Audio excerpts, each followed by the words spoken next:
Pendant que les gens arrivent, je vais vous lire mon thread Twitter. Qu'est-ce qui s'est passé dans l'actu cette semaine, dans les Islamic News? Il y a Anna sur Twitter qui a écrit: Dans ma famille proche, ils se sont tous fait vacciner Covid. Ils ont beaucoup changé. Ils sont devenus froids, agressifs, indifférents, vides. Mes énergies les dérangent.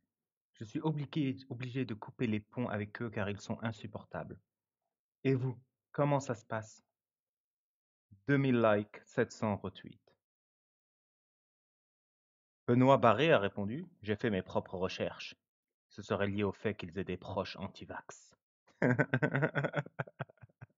Du coup, moi j'ai répondu: C'est un gars, il va chez le docteur, il dit j'ai mal partout. J'appuie avec mon doigt sur mon front, j'ai mal. Sur mon ventre, j'ai mal aux pieds. Sur mon pied, j'ai mal. C'est peut-être le doigt qui est cassé, Anna, je sais pas. Alors, il y a Meilleur Habib qui a fait un tweet qui a parlé de Rima Hassan, qui avait fait un tweet extrêmement gênant sur l'Eurovision Israël. Et Meilleur Habib a répondu petite PUT antisémite. Et Camille Abdelrahman, pour lui signifier son manque de respect, lui a répondu: Le gros porc sans couilles insulte Rima Hassan. Et je trouve qu'il donne vraiment bien l'exemple, notre ami Abdelrahman. Alors, il y a Don Ali Bomaï qui écrit: En tant que musulman, je le dis sans gêne, que les plus gros hypocrites au monde sont les musulmans eux-mêmes. Bah oui.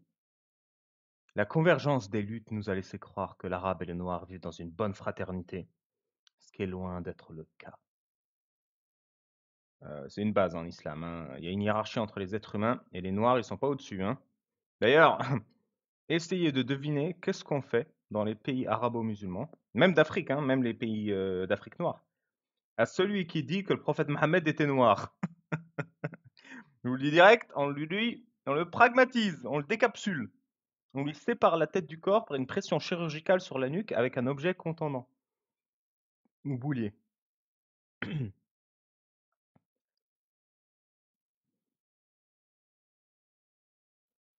Alors, Balti utilise un procédé qui n'est pas surprenant. Donc il répond à un tweet d'un arabe qui s'appelle Balti. Il divise le noir, c'est-à-dire place le subsaharien musulman devant, en l'opposant au subsaharien chrétien. Le noir musulman est le frère légendaire de l'arabe et le noir chrétien est un ennemi. Il va pire, même utiliser l'inversion des rôles en faisant croire que l'hostilité vient des subsahariens. On est en France, on vit le racisme, donc on se bat côte à côte sur certaines luttes. On vient également des mêmes quartiers et il peut y avoir par moments une fraternité. Mais ne nous laissons pas aveugler par la réalité. Touche à une de leurs sœurs, tu seras un nègre chrétien musulman, tu vas subir la vraie hostilité. Combien de crimes d'honneur il y a eu en France? C'est pas un influenceur qui a basé sa haine sur les Noirs. Bassem qui fait fureur dans sa communauté. Mais encore, on n'aborde que l'aspect sentimental des choses. Moi, je dirais un truc, que chacun reste dans son coin, mais ce n'est que mon avis. Parlons maintenant des réalités. Là, je mets une petite pause. J'ai 3 ou 4 vidéos hein, sur ma chaîne où il y a des musulmans qui me disent: Ah ouais, toi, t'es pour la liberté sexuelle des enfants? Eh ben, imagine si demain un grand basketteur noir de 17 ans aime ta sœur, Mougou ta sœur. Et moi, en général, je réponds pas à la question. Je fais comment ça, un grand noir? Pourquoi il est noir? Et là, ils posent pas de questions. Tu sais très bien, c'est pas la question. Et en fait, ils utilisent ça parce qu'ils veulent jouer sur mon dégoût. Parce que dans la communauté musulmane, on est dégoûté qu'il y ait un mélange entre un noir et une arabe de chez nous. Et donc, il y a ce racisme, il y a cette haine. Et ils essayent de jouer là-dessus pour dire, tu vois, t'es comme nous, toi aussi, ça te dégoûte. Alors que le fond du problème n'est pas du tout là. J'ai croisé beaucoup de frères passés par la Libye, l'Algérie et j'en passe.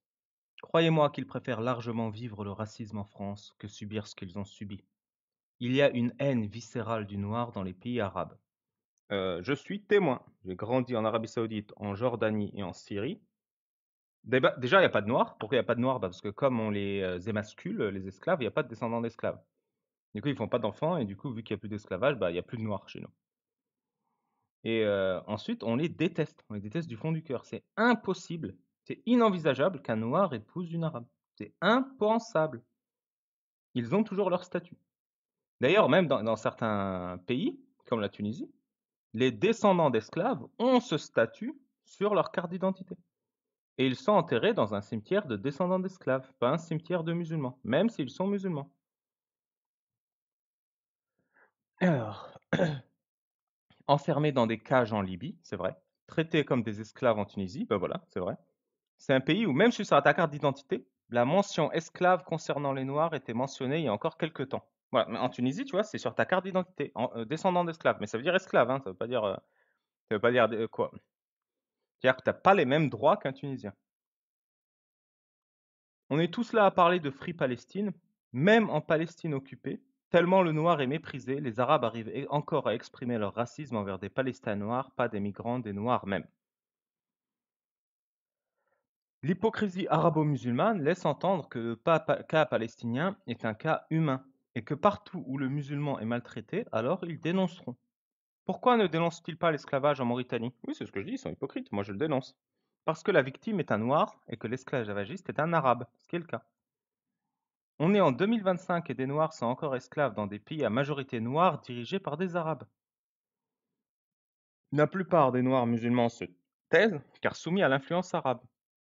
D'ailleurs, il y a une vidéo sur ma chaîne d'un mec qui parle de l'esclavage en Mauritanie. Il travaille en 2025 dans une association pour émanciper les esclaves. Donc c'est le gouvernement qui veut aider les esclaves à sortir de l'esclavage. Et il y a des esclaves, ils refusent. On les aide, on les libère, on leur donne un travail, on leur donne une maison, ils disent non, je rentre chez mon maître. Et on leur dit mais pourquoi? Pourquoi tu rentres chez ton maître alors qu'on te libère? Et ça, il dit parce que si je rentre pas, Allah n'accepte plus mes prières. Parce qu'il y a un hadith sahih où Mohammed dit l'esclave qui fuit, Allah n'accepte pas ses prières tant qu'il n'est pas rentré chez son maître. Du coup, ils sont tellement terrorisés par Allah qu'ils veulent rester esclaves pour ne pas aller en enfer. Donc l'islam est là pour justifier et encourager la servitude volontaire. La plupart des Noirs musulmans se taisent, car soumis à l'influence arabe, ils feront des kilomètres pour la Palestine mais ne disent pas un mot.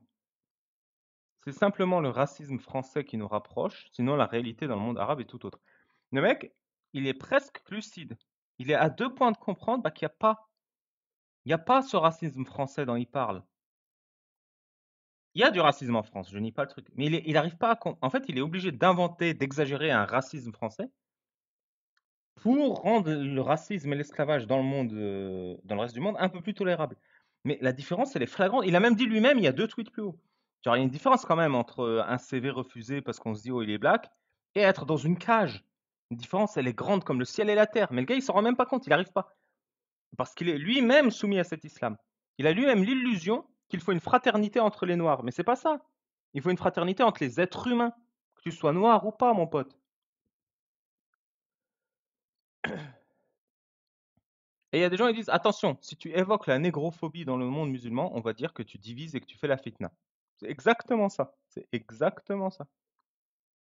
En fait, ça, c'est le même truc que. Il y a une musulmane qui a mis sur Twitter il y a quelques semaines. Quand j'étais petite, de 7 à 9 ans, mon père m'a abusé avec du shrex oral. Donc c'est de l'inceste PO sur sa propre fille. Elle le dit sur Twitter à 19-20 ans. Elle dit qu'elle est musulmane et que son père l'a abusée. Et elle a eu 1 milliard de commentaires de musulmans qui ont dit pourquoi tu affiches les péchés d'un autre musulman et en plus ton père.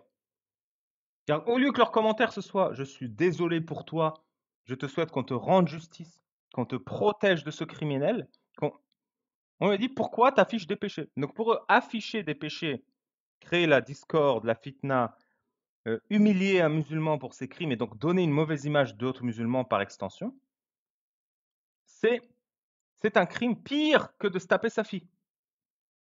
Mais du coup, ça donne l'effet contraire. Tout le monde se rend compte que vous allez cacher une injustice à un enfant pour protéger le soi-disant honneur d'un père incestueux et PO. Et là, c'est la même chose. Tu vois, tu es victime du pire forme de racisme envers les Noirs dans les pays arabo-musulmans. Et, et on vient te dire, mais pourquoi tu crées la discorde? Mais il y a des Noirs qui sont littéralement achetés et vendus en esclavage, mec, au nom de l'islam. Il y a clairement une hiérarchie entre le musulman arabe et le musulman noir. Au contraire, c'est rendre justice que te battre pour que cette hiérarchie disparaisse.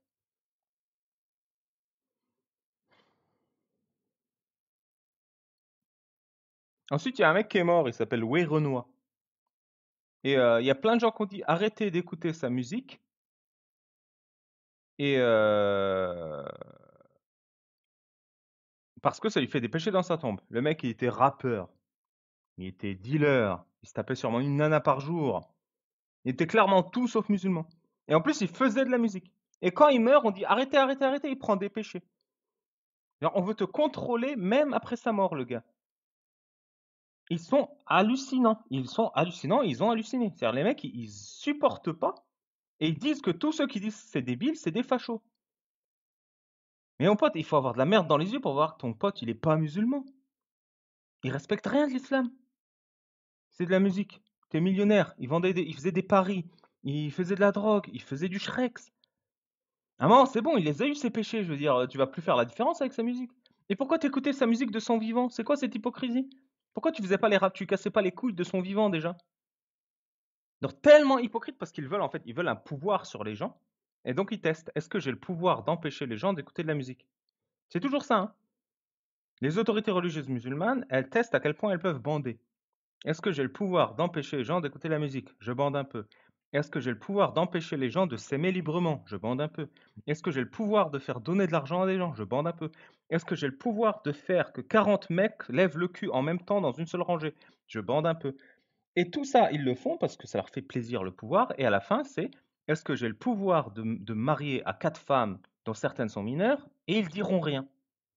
C'est ça l'objectif final. C'est ça qui les fait bander. C'est la loi d'Allah qui les fait bander.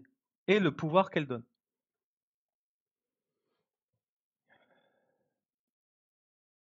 Et là, ils disent, j'ai vu beaucoup de Renois stream des tweets de fachos contre les musulmans, alors qu'ils les voient comme des singes. Donc même eux, entre arabes,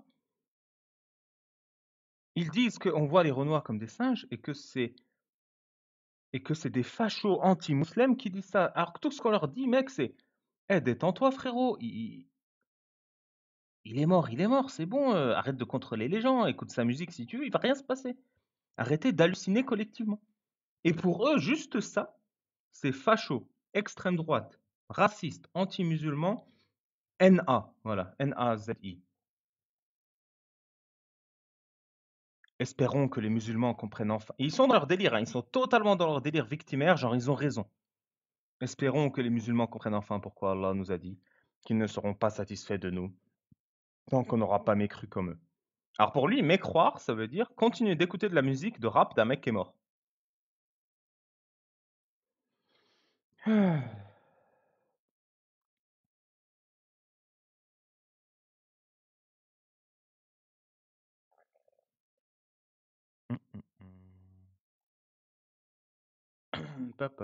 Et donc, ils se pavanent, ils te disent, les mécréants ne sont pas nos alliés, jamais nous nous assimilerons, jamais nous serons comme eux. Par contre, on reste chez eux, on vit chez eux et on profite de leur système, hein. Mais jamais nous ne les aimerons. Pourquoi vous ne nous acceptez pas alors on assume publiquement qu'on vous déteste? Pourquoi? Pourquoi vous nous rejetez alors qu'on assume publiquement qu'on va vous cramer le cul et que vous méritez rien et que vous n'êtes pas nos égaux et qu'on ne veut pas coexister avec vous? Pourquoi?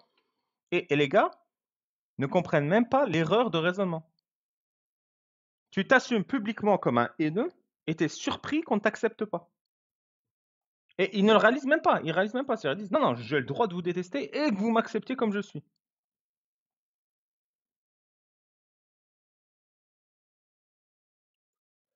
En tout cas, ça leur a permis de cracher leur racisme anti-noir et leur racisme de manière générale à ces gens-là.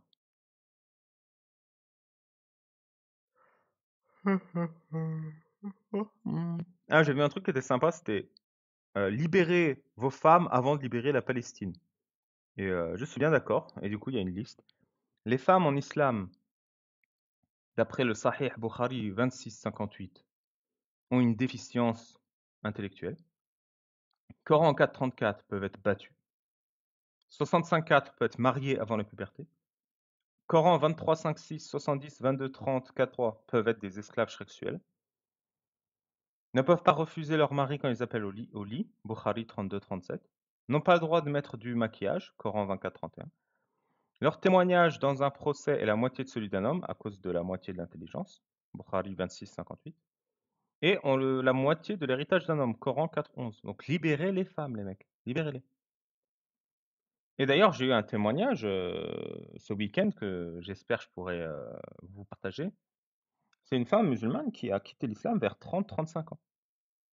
Et en fait, elle a vécu, elle s'est mariée parce que, en fait, on te met tellement la pression pour te marier qu'elle s'est mariée. Donc, elle s'est pas mariée avec un mec sans l'aimer. Et le gars, elle avait l'impression de se faire V tous les jours. Tous les jours. Et elle n'a jamais eu d'orgasme de sa vie. Enfin, avant son apostasie. C'est-à-dire, elle savait même pas que ça existait. C'est pas que ça lui manquait, ça n'existait même pas. Elle comprenait même pas ce que c'est. Et la première fois qu'elle va voir une gynéco parce qu'elle est enceinte, la gynéco lui en parle. Elle dit: «Mais qu'est-ce que c'est que ça?» Elle a découvert ça avec un médecin. Et pourquoi elle sait pas ce que c'est? Parce qu'elle comprend même pas qu'elle peut se toucher, se pougner, être très dure avec elle-même, comme on dirait pour un homme. C'est-à-dire tout ça, toute cette éducation sexuelle, on l'a pas en tant que femme, même jusqu'à 25-30 ans, même toute ta vie si personne te le dit. C'est-à-dire soit tu as la chance, tu le découvres par toi-même, soit on t'en parle pas. Et tu te fais V tous les jours parce que tu comprends pas, tu fais même pas ça pour le plaisir, tu fais ça parce que tu dois le faire pour ton homme.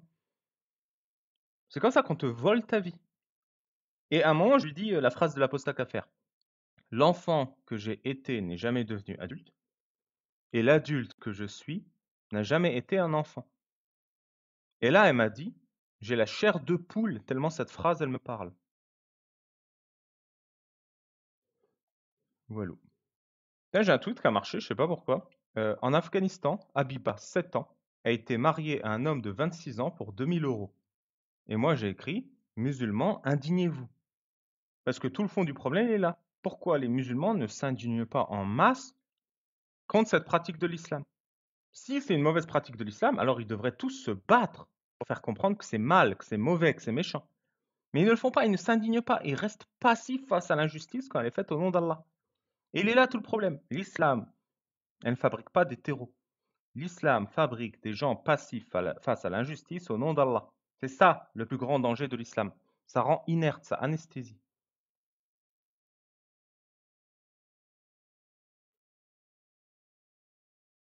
Ensuite, il y avait 20 minutes qui a dit les sportifs voilés exclus des matchs se sentent humiliés, traités comme des pestiférés. Alors moi, j'ai dit si vous n'y mettiez pas un objet ségrégationniste sur vous, vous vous sentirez moins ségrégationné, moins exclu. Vous portez un objet qui vous exclut et vous êtes surpris d'être exclu. Justement, tout le principe du concept est là. Pas de signe religieux ostentatoire dans le sport pour qu'on ne puisse pas exclure ou quoi que ce soit. Et les meufs, elles comprennent pas. Elles prennent un objet qui exclut et elles se sentent exclues. Mais oui, c'est normal. C'est normal. Quand tu fais quelque chose, quand tu lâches un stylo, c'est normal que le stylo, il tombe. C'est exceptionnel si le stylo reste en l'air. Quand tu mets un objet qui t'exclut, c'est normal d'être exclu. C'est mathématique, meuf. Surtout quand cet objet envoie le message je veux être différent de vous. Bah, du coup, t'es différent des gens. Je veux m'isoler, je veux me faire remarquer, je veux qu'on sache que je suis musulmane. Bah, on va le voir, du coup. La conséquence de tes actions, t'en es surprise. C'est comme le mec tout à l'heure. On vous méprise. Pourquoi vous nous acceptez pas? On vous hait, on vous rejette, on vous crache dessus. Pourquoi vous ne nous acceptez pas? Ils comprennent même pas les conséquences de leur action. L'islam, ça t'anesthésie la boucle retour. Tu fais un truc, il se passe un truc, tu comprends pas que c'est la conséquence de ce que tu as fait. Ah, comme il y avait plein de gens sur internet qui disaient on s'inquiète des péchés de Renoir, j'aurais proposé pendant toute cette semaine, que vous allez sur alibabal.fr, mon site web, et que j'ai un hassanomètre. C'est un bouton, vous appuyez, à chaque fois que vous appuyez, ça me donne une hassana. Là, je suis à 3 milliards 300 millions hassanat. Et ben, 50% des hassanats que vous me donnez cette semaine, seront reversés à Renoir par l'intermédiaire d'Allah. Voilà. Donc, n'hésitez pas à aller sur alibabal.fr et donner des hassanats. J'avais mis, il y a un mec qui a fait une page Twitter, c'est les pieds des musulmans dans les mosquées. Et donc, c'est que des photos, il va à la mosquée, il prend des photos des pieds du mec devant lui, parce que tu sais, t'es pieds nus à la mosquée. Donc, quand tu te prosternes, on voit tes talons et la plante de tes pieds comme ça, et t'es prosterné horizontal. Et le mec derrière, bah, il met sa tête par terre, du coup, il voit. Du coup, à chaque fois qu'il fait ça, il prend les photos de pieds, et du coup, il a fait et du coup, il a fait une page Twitter avec des photos de pieds, qui s'appelle Muslim Male Fit. Et du coup, moi, j'ai mis nos mosquées ont du talent. Et un mec a commenté, non, nos musulmans ont du talon. D'ailleurs, elle est où Spicy quand on a besoin d'elle?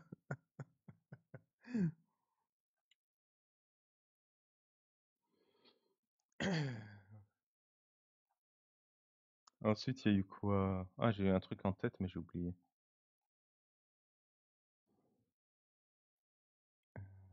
Ah oui, il y avait tous les rappels sur Ouais Renoir qui prend des péchés.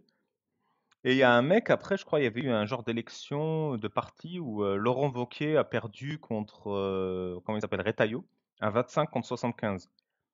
Et du coup, il y a des gens qui ont dit arrêtez de partager Retailleau, il prend des péchés ou un truc comme ça. Ils ont fait tout le délire de Ouais Renoir sur Wauquiez.